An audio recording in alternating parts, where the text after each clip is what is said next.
Brought to you by Penguin.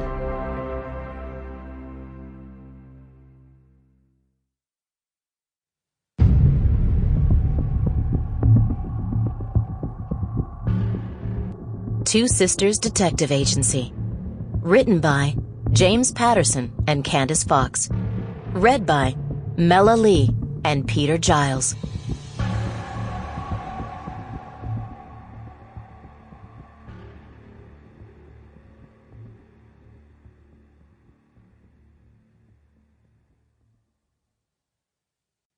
Prologue. She was a killer. Jacob Cannular knew it, as soon as the girl put the gun to his head. It was the way she angled the barrel of the revolver, straight down from forehead to neck, so that when she pulled the trigger, the bullet would pass cleanly through his brain to his spinal column. She wasn't trying to scare him, wasn't messing around by putting the gun against his temple or his mouth. Whoever she was, she knew how to kill. This was the only rational thought Jacob could manage.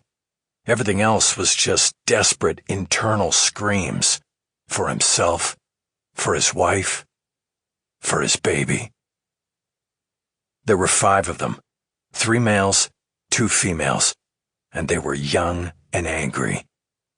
They wanted to hurt, to destroy.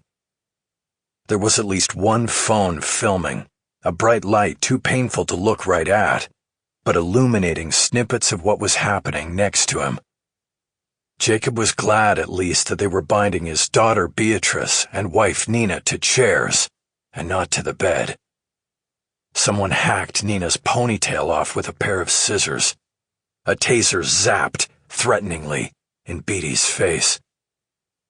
Jacob looked at the girl with the gun on him, and his thoughts focused on what he'd do to these people if he survived. But the duct tape across his mouth prevented him from speaking. "I could kill you," the girl said, as though she could read his thoughts. She seemed to really be weighing it up, tapping on the trigger so he could feel the vibration through the metal, through his electrified skin. 1/8 of an inch from death.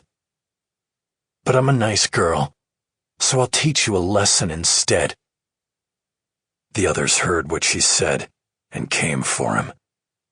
They pushed Jacob's chair over, and he lay strapped to it in his boxer shorts, trying to fold himself in 2 to defend against the blows. The girl took a golf club from the bag in the hall and came back, showed it to him, before she raised it over her shoulder with professional ease and smashed it into his ribs. He tried to focus on something, another cold, emotionless thought to get him through. He saw a single curl of blonde hair poking out from beneath her hood. He squeezed his eyes shut and thought about that curl, that golden spiral, as they kicked him half to death. Beyond the huge glass windows, the ocean off Palos Verdes was calm and gray and flat, sparkling with moonlight. The girl with the curl grabbed a hank of his hair and lifted his head. "You learned any manners yet?" she asked. "Hey, Ash, look," someone said. Ash, Jacob thought. "Oh, man," a boy's voice. "She's not breathing right." "Chill, she's faking it."